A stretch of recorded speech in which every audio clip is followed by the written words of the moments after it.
Good morning बच्चों। Class BSc second year और BSc BEd first year के लिए फिजिकल केमिस्ट्री का टॉपिक फेज इक्विलिब्रियम चल रहा है, जिसके पार्ट नंबर 8 तक हमने कर लिया। आज पार्ट नंबर 9 की बात करने जा रहे हैं।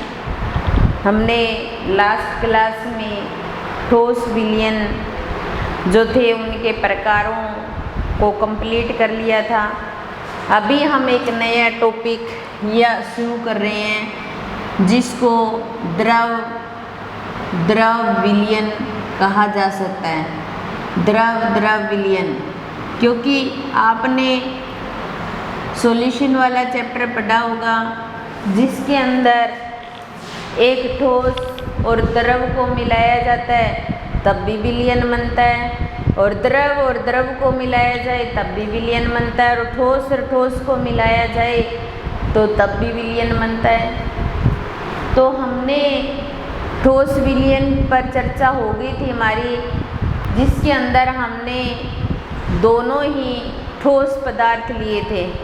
अब आज हम ये चर्चा कर रहे हैं द्रव विलयन की, जिसके अंदर दोनों ही कंपोनेंट्स द्रव अवस्था में होंगे, तो उन्हें द्रव विलयन कहा जाएगा। और द्रव विलयन किस प्रकार के होते हैं और उनसे संबंधित बहुत सारी चर्चा हमने सॉल्यूशन वाले चैप्टर में भी की थी। तो इस चैप्टर का कुछ पार्ट सॉल्यूशन वाले चैप्टर में भी लगता है, या फिर हम ऐसे कह सकते हैं कि सॉल्यूशन वाले चैप्टर का कुछ पार्ट यहाँ भी लगता है। तो दोनों ही कंपोनेंट द्रव लेंगे, तो इसलिए इसको बोला जाएगा द्रव विलयन। द्रव विलयन 3 प्रकार से बन सकते हैं। फर्स्ट प्रकार का विलयन, इनके लिए क्या होता है, विलयन के अकॉर्डिंग अलग अलग डायग्राम बनते हैं। तो यहाँ पर क्या होता है कि इनका जो वाष्प दाब होता है वो संगठन के एक निश्चित क्रमानुसार परिवर्तित होता है, और कुछ विलयन ऐसे होते हैं जिनके अंदर उच्चतम व निम्नतम बिंदु भी प्राप्त होते हैं। कुछ ऐसे भी होते हैं जिनके अंदर उच्चतम व निम्नतम बिंदु भी नहीं प्राप्त होते।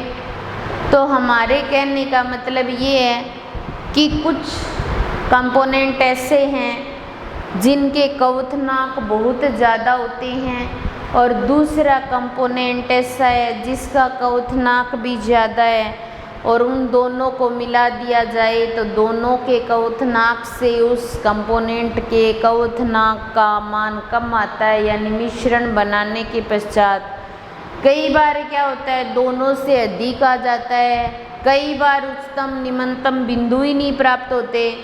तो इस प्रकार जिनके अंदर उच्चतम या निम्नतम बिंदु नहीं प्राप्त होते उन्हें जियोट्रॉपिक मिश्रण कहा जा सकता है, जियोट्रॉपिक द्रव विलयन कहा जा सकता है। और जिनमें उच्चतम और निम्नतम बिंदु प्राप्त होते हैं वो होते हैं एजोट्रॉपिक मिश्रण। तो इनके लिए एक इस प्रकार हम डायग्राम बना रहे हैं।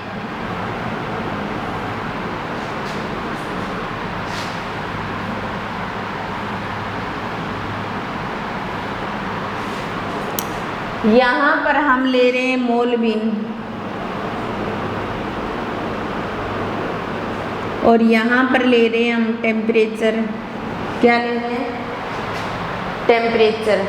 सॉरी, पहले वाष्प दाब वाला बना देते हैं, पहले वाष्प दाब ले लेते हैं, वाष्प दाब लेते हैं। और यहाँ पर स्थिर टेम्परेचर को रखा जाता है। टेम्परेचर क्या कर दिया जाता है, स्थिर। तो स्थिर टेम्परेचर पर जो ग्राफ हमें प्राप्त होता है वो इस तरीके का प्राप्त होता है, ऐसे ये A और ये B। मोलविन किसकी है, B की मोलविन ली हमने, ठीक है। तो यहाँ पर तो द्रव है और यहाँ पर वाष्प है, कोई भी उच्चतम निम्नतम बिंदु प्राप्त नहीं होते इस ग्राफ के अकॉर्डिंग। तो ये जियोट्रॉपिक टाइप का मिश्रण होता है। दूसरा हम यहाँ पर क्वथनांक के अकॉर्डिंग ले, क्वथनांक, और इधर क्या ले लें, मोलविन, किसकी, बी की। और स्थिर दाब पर ग्राफ बना रहे हैं, स्थिर दाब पर। यहाँ किस पर बनाया, स्थिर टेम्परेचर पर, यहाँ स्थिर दाब पर। तो ये जो ग्राफ है वो इस तरीके से आता है, हमें इस तरीके से प्राप्त होता है। यहाँ पर, यहाँ द्रव थी तो यहाँ पर क्या आ जाएगी, वाष्प आ जाएगी, और यहाँ पर क्या हो जाएगा, द्रव हो जाएगा। तो ये जो है वो किसको शो कर रहे हैं, जियोट्रॉपिक मिश्रण को शो कर रहे हैं, जियोट्रॉपिक मिश्रण को शो कर रहे हैं। यानी कि इस प्रकार द्रव द्रव दो कंपोनेंट दोनों ही द्रव हैं, उन दोनों को मिला लिया जाए तो हमें कोई भी उच्चतम निम्नतम बिंदु प्राप्त नहीं होते। इस प्रकार का जो मिश्रण होता है उसे जियोट्रॉपिक मिश्रण कहा जाता है। दूसरा, सेकंड प्रकार के विलयन, सेकंड प्रकार के विलयन की बात करें अपने, सेकंड प्रकार के विलयन जिनमें उच्चतम निम्नतम बिंदु भी प्राप्त होते हैं। तो सेकंड प्रकार में एक उच्चतम बिंदु और उसमें निम्नतम बिंदु लेंगे। तो सबसे पहले वक्र उसी प्रकार बनाएंगे जैसे ऊपर बनाए हमने। पहले हम यहाँ वाष्प दाब के बीच में बनाएंगे और यहाँ पर क्या लेंगे, संगठन या मोलविन लेंगे, किसकी, बी की वाष्प दाब और बी की मोलविन लेंगे, और मोलविन लेकर के और इस प्रकार से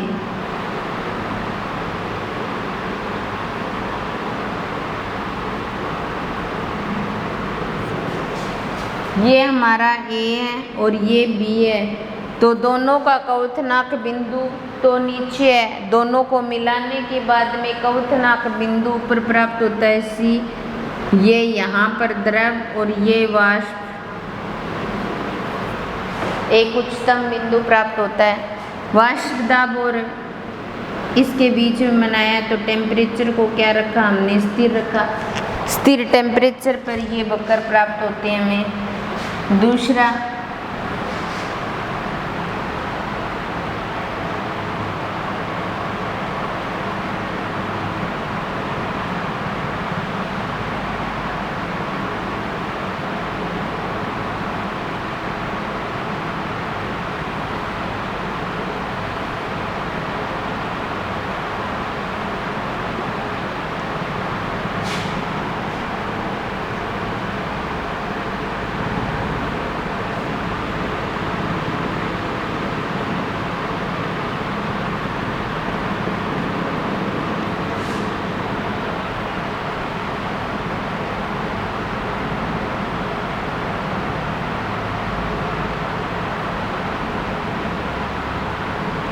अब देखिए सेकंड प्रकार के विलयन जिसमें वाष्पता संगठन मोलविन के मध्य स्थिर टेम्परेचर रख करके वक्र बनाए। यहाँ द्रवस्था या वाष्प तो ए और बी दोनों का जितना वाष्प दाब था उससे उच्चतम बिंदु प्राप्त होता है। यहाँ क्वथनांक की बात करें तो ए और बी का जो क्वथनांक बिंदु होता है दोनों को मिलाने पर इनके क्वथनांक का मान दोनों से क्या आता है, कम आता है।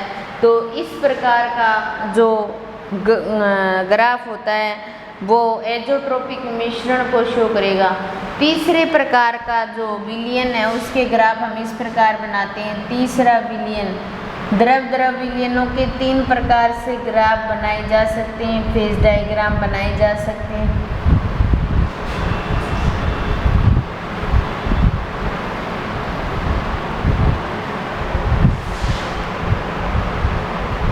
यहाँ पे वाष्प दाब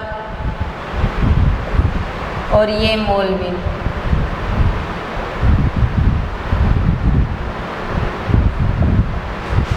मोलविन किसकी, बी की। ये जो ग्राफ बनेगा वो स्थिर टेम्परेचर पर बनेगा, स्थिर टेम्परेचर पर। ये कहाँ बनाएंगे, क्वथनांक पर। ये जो ग्राफ बना है वो स्थिर दाब पर बना है।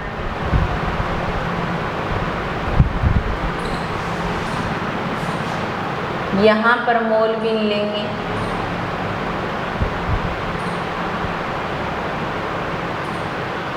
ये स्थिर दाब पर बनेगा।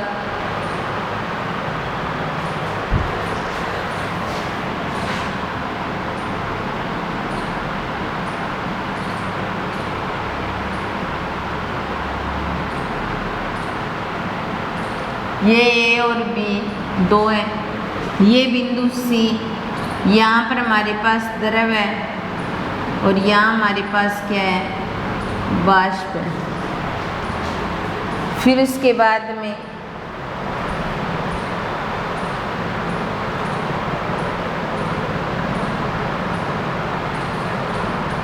ये ए को, ये बी को और ये सी को शो कर रहा है। यहाँ हमारे पास वाष्प है और यहाँ हमारे पास द्रव है।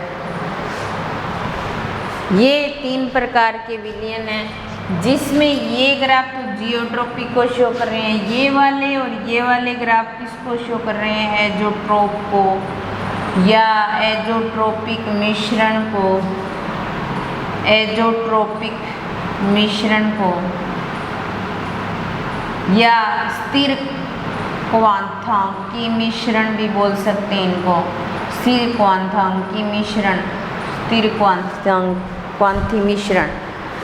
ये हमने सॉल्यूशन वाले चैप्टर में पढ़ा भी है। एजोट्रोप या एजोट्रोपिक मिश्रण क्या होते हैं, स्थिर क्वांथांकी मिश्रण क्या होते हैं। तो द्रव द्रव विलयन, जब दोनों ही कंपोनेंट द्रव अवस्था में हो, उनको मिलाते हैं तो उनको मिलाने पर हमें जो विलयन प्राप्त होता है वो होता है द्रव द्रव विलयन। द्रव द्रव विलयन के अंदर भी फर्स्ट प्रकार का विलयन, जिसके अंदर मौलवीन और वाष्प दाब के बीच में वक्र बनाया स्थिर टेम्परेचर पर, इस प्रकार का वक्र प्राप्त होता है। ऊपर द्रव अवस्था, नीचे वाष्प अवस्था। मौलवीन और क्वथनांक के मध्य ग्राफ बनाया और फिर डायग्राम बनाया और स्थिर दाब को स्थिर रखा, तो ऊपर वाष्प और नीचे द्रव। यहाँ इन दोनों ग्राफ में ऐसा कोई भी बिंदु प्राप्त नहीं होता जो उच्चतम या निम्नतम को शो कर रहा हो, तो इसलिए इन्हें जियोट्रोपिक टाइप के मिश्रण कहा जा सकता है। और सेकंड प्रकार के विलयन के अंदर उच्चतम निम्नतम बिंदु प्राप्त होते हैं, थर्ड प्रकार में भी प्राप्त होते हैं। यहाँ वाष्प दाब और मौलवीन बी की स्थिर टेम्परेचर पर कराए तो एक उच्चतम बिंदु प्राप्त होता है। मौलवीन बी की और क्वथनांक के बीच में स्थिर दाब रखा तो एक निम्नतम बिंदु प्राप्त होता है। जब हमने मौलवीन बी और वाष्प दाब और स्थिर टेम्परेचर रखा तो हमें एक निम्नतम बिंदु प्राप्त होता है, फिर उच्चतम। तो इस प्रकार के कंपोनेंट, इस प्रकार के द्रव कंपोनेंट्स जिनको हम आपस में मिलाते और मिलाने के पश्चात वो एक उच्चतम और निम्नतम बिंदु पर हमें प्राप्त होते हैं, या उनका क्वथनांक दोनों के क्वथनांक से अधिक होता है या उनका क्वथनांक दोनों के क्वथनांक से कम होता है, उन्हें एजोट्रोपिक मिश्रण या एजोट्रोप या स्थिर क्वांथांकी मिश्रण कहा जाता है। ये 2 प्रकार के होते हैं, एक होते हैं निम्न क्वथन एजोट्रोप, 2 प्रकार के होते हैं, एक होते हैं निम्न क्वथन एजोट्रोप और एक होते हैं उच्च क्वथन एजोट्रोप, उच्च क्वथन एजोट्रोप। निम्न क्वथन एजोट्रोप और उच्च क्वथन एजोट्रोप को हम वैसे पढ़ चुके हैं, लेकिन एक एग्जाम्पल लेकर के हम इनको समझेंगे भी। निम्न क्वथन एजोट्रोप का मतलब जब दोनों के क्वथनांक से, मान लो हमारे पास एक वाटर है, एक एल्कोहल है, हमारे पास वाटर का क्वथनांक बिंदु 100 डिग्री सेंटीग्रेड टेम्परेचर है और एल्कोहल का मान लो 80-81 के आसपास होता है, 80-81 डिग्री सेंटीग्रेड टेम्परेचर है क्वथनांक बिंदु। दोनों को मिला लिया और मिलाने के पश्चात उनको उबालेंगे, क्वथनांक बिंदु को ज्ञात करेंगे तो लगभग 78 डिग्री सेंटीग्रेड टेम्परेचर के आसपास उसका क्वथनांक बिंदु आएगा। तो इसका मतलब एक का 100 था, एक का 80 था और 78 आ रहा है, तो दोनों से क्या आ रहा है, कम आ रहा है, तो वो निम्न क्वथन एजोट्रोप हो जाएगा। और मान लो हम 2 इस प्रकार के द्रव पदार्थ लें जिसमें से एक का क्वथनांक मान लो 80 डिग्री है, एक का 90 डिग्री है और हमारा मिश्रण का आ रहा है 95 डिग्री, तो दोनों से क्या हो गया, ज़्यादा हो गया, तो वो क्या हो जाएगा, उच्च क्वथन एजोट्रोप हो जाएगा। तो कुछ इस प्रकार के होते हैं जिनमें निम्नतम उच्चतम बिंदु ही प्राप्त नहीं होते, इन्हें जियोट्रोपी कहा जाता है। और जिनमें उच्चतम निम्नतम बिंदु प्राप्त होते हैं वो एजोट्रोप होते हैं या एजोट्रोपिक मिश्रण होते हैं। निम्न पर प्राप्त होते हैं निम्न क्वथन एजोट्रोप होते हैं, और उच्च पर प्राप्त होते हैं तो उच्च क्वथन एजोट्रोप होते हैं।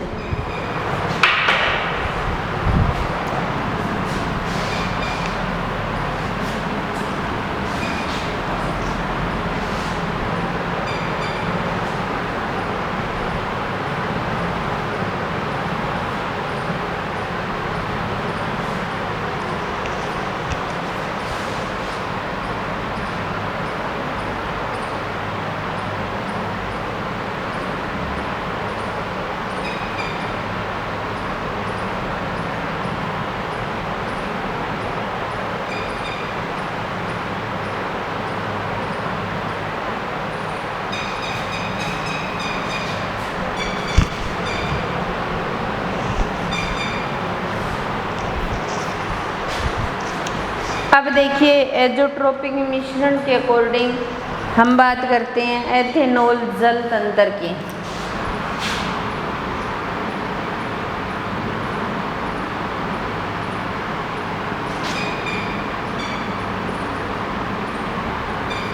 एथेनॉल जल तंत्र की। अब इसमें हम देखेंगे कि ये निम्न क्वथन एजोट्रोप का एग्जाम्पल है या उच्च क्वथन एजोट्रोप का। तो पहले मैं डायग्राम बना लेती हूँ।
ये एथेनॉल जल तंत्र जिसके अंदर यहाँ पे टेम्परेचर या क्वथनांक को शो किया गया है या संघटन या प्रतिशत को शो किया गया है। सबसे पहले 100 डिग्री सेंटीग्रेड टेम्परेचर रखा हुआ है। ये क्या है, वाटर का क्वथनांक बिंदु है, H2O का क्वथनांक बिंदु है।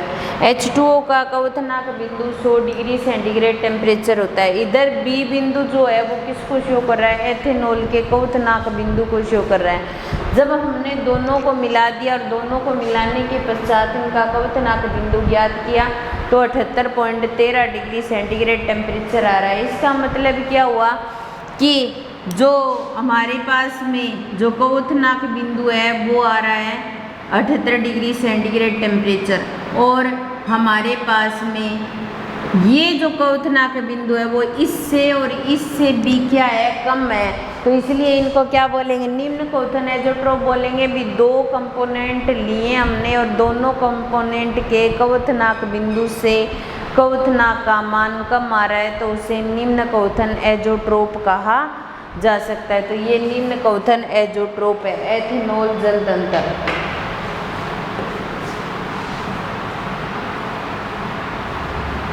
इसके 2 एग्जाम्पल मैंने सोल्यूशन वाले चैप्टर में करवा दिए थे, वो भी आप यहाँ कर सकते हो, कोई दिक्कत नहीं। उसके बाद में हम एक नया टॉपिक लेते हैं। नेक्स्ट टॉपिक आंशिक विलयशील।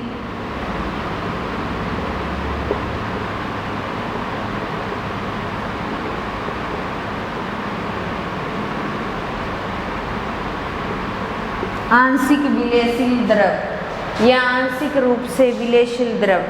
अब भी हम क्या कर रहे हैं, कंपोनेंट तो 2 ही ले रहे हैं, वो भी दोनों द्रव अवस्था के ले रहे हैं। दोनों को मिलाते हैं और मिलाने के बाद में वो बक्कर अलग अलग प्रकार से प्राप्त होंगे, हमें अलग अलग प्रकार से शो किए जाएंगे, क्योंकि 2 इस प्रकार के द्रव पदार्थ ले रहे हैं जो आंशिक रूप से विलयशील है।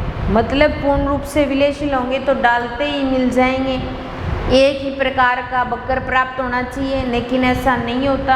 आंशिक रूप से विलयशील का मतलब जो क्या होंगे, एक निश्चित टेम्परेचर होगा, एक निश्चित टेम्परेचर ऐसा आएगा जहाँ पर वो पूर्ण रूप से विलयशील हो जाएंगे। उनके लिए एक ही प्रकार की रेखा प्राप्त होगी, जो 2 परतें वो नहीं बनेंगी, सिर्फ एक ही परत बनेगी और वो हो जाएंगे आंशिक रूप से विलयशील द्रव। और आंशिक रूप से विलयशील द्रव जो हैं वो जिस टेम्परेचर पर विलयशील होते हैं उस टेम्परेचर को बोला जाता है क्रांतिक ताप टेम्परेचर, या क्रांतिक विलयन ताप भी बोला जा सकता है। जिस टेम्परेचर पर विलयशील होंगे उनको बोलेंगे क्रांतिक विलयन ताप,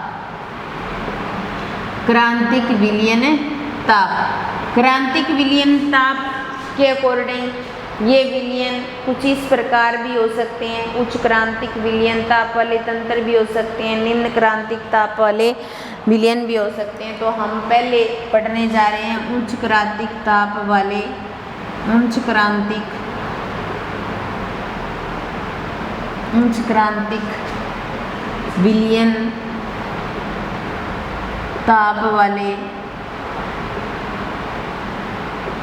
उच्च क्रांतिक ताप वाले तंत्र। इसके अंदर हम एग्जाम्पल लेते हैं एनिलीन व हेक्सेन का मिश्रण। किसका लेते हैं, एनिलीन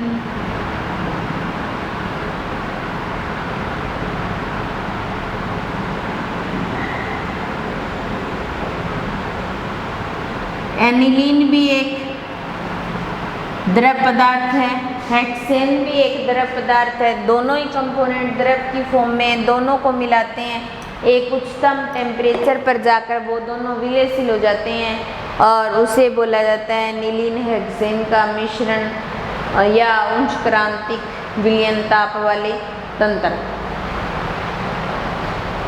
इसके लिए ग्राफ बनाएं।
ये है हमारे पास में एनिलीन हेक्सेन का मिश्रण, ठीक है, जिसके अंदर ये बिंदु P, Q, R, S को शो कर रहे हैं और ये एक सीधी रेखा है X और Y को शो कर रही है।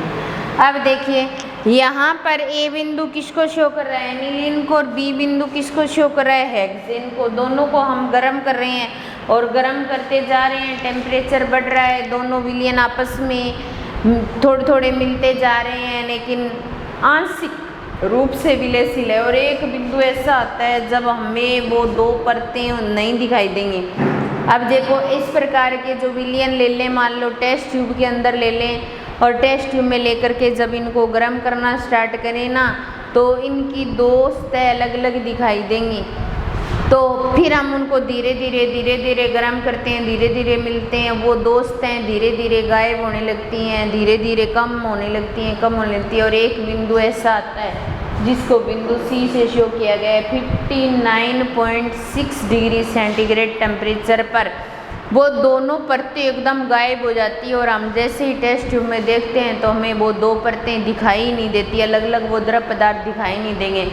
लेकिन जैसे ही हम टेम्परेचर को बढ़ा देंगे, मान लो 60 डिग्री सेंटीग्रेड टेम्परेचर कर दें, 61 कर दें, तो वापस वो दो परतें धीरे धीरे दिखनी स्टार्ट हो जाएंगी। कहने का मतलब है कि उच्चतम टेम्परेचर का जो बिंदु है वहाँ पर ये दोनों द्रव क्या होते हैं, विलयशील हो जाते हैं। इसलिए इसका नाम रखा हुआ है उच्च क्रांतिक विलयन ताप वाले तंत्र, जिसके अंदर हमने एनिलीन हेक्सेन का मिश्रण लिया, जिसके अंदर कुछ बकर भी प्राप्त होते हैं हमें। जैसे हमने बकर के अकॉर्डिंग इसको S1 नाम दे दिया जाए और इसका S2 नाम दे दिया जाए, तो एक बकर तो S1 से C तक का हो जाएगा, एक बकर S2 से C तक का हो जाएगा। तो हम पहला बकर की बात करते हैं, बकर नंबर फर्स्ट S1C और बकर नंबर सेकंड S2C, ये दो बकर प्राप्त होते हैं। S1C जो होता है वो है, जो S1C है वो किसको शो कर रहा है, एनिलीन में हेक्सेन के मिलने को शो करेगा। हमने 100% एनिलीन ली है और उसमें हम धीरे धीरे क्या कर रहे हैं, हेक्सेन को मिला रहे हैं, तो धीरे धीरे हेक्सेन मिलती हुई नजर आ रही है। तो S1C जो है वो किसको शो कर रहे हैं, दो मतलब मिल रही है धीरे धीरे, लेकिन दो परतक सतह बन रही है। तो प्रावस्था का मान कितना आएगा, 2 आएगा। तो स्वतंत्रता कोटि का मान निकाले FC-P+1, तो दो कंपोनेंट, दो ही प्रावस्था और बराबर क्या मान आ जाएगा, 1 आ जाएगा। तो क्या हो जाएगा, एक चर सिस्टम होगा, एक पर ही बात डिपेंड करेगी। S2C जो है वहाँ पर 100% हेक्सेन है, इसके अंदर 100% हेक्सेन है और धीरे धीरे एनिलीन मिलती जा रही है, लेकिन हमें वो दो परतक सतहें तो दिखाई देती हैं, उनमें पूरी तरह से नहीं मिल रही, वो दो परतक सतहें दिखाई देती हैं। और S2C जो है वो किसको शो कर रहा है, दो प्रावस्थाओं को शो कर रहा है। तो F बराबर C-P+1, तो F बराबर दो ही कंपोनेंट, दो ही प्रावस्था +1, तो F का मान क्या आता है, 1 आता है। तो ये एक चर सिस्टम होता है, क्या होता है, एक चर सिस्टम होता है। तो यहाँ जो S1C और S2C को हमने शो किया वक्र की फॉर्म में, तो ये एक उच्चतम बिंदु पर जाकर के दोनों एक दूसरे से मिल जाते हैं और मिलने के कारण इसे उच्च क्रांतिक ताप वाले विलयन कहा जा सकता है। तो वक्र S1C के अंदर भी देखा, S1C के अंदर क्या हो रहा है कि जो हेक्सेन एनिलीन है उसके अंदर धीरे धीरे हेक्सेन मिलता जा रहा है, दो सतहें तो दिखाई देती हैं, लेकिन एक निश्चित टेम्परेचर पर जाकर वो एक दूसरे में विलयशील हो जाती हैं। और जो S2C है वो किसको शो कर रहा है, 100% हेक्सेन को शो कर रहा है। मतलब 100% हेक्सेन लिया, उसमें धीरे धीरे एनिलीन मिल रही है और हमें S2C वक्र के द्वारा शो हो रही है, दो प्रावस्थाएं हैं और धीरे धीरे इन प्रावस्थाओं के अकॉर्डिंग, दो प्रावस्थाओं के अकॉर्डिंग स्वतंत्रता कोटि निकालते हैं तो 1 आती है। और जो S1C और S2C है वो दोनों ही स्वतंत्रता कोटि 1 को शो करते हैं, तो एक चर सिस्टम होता है।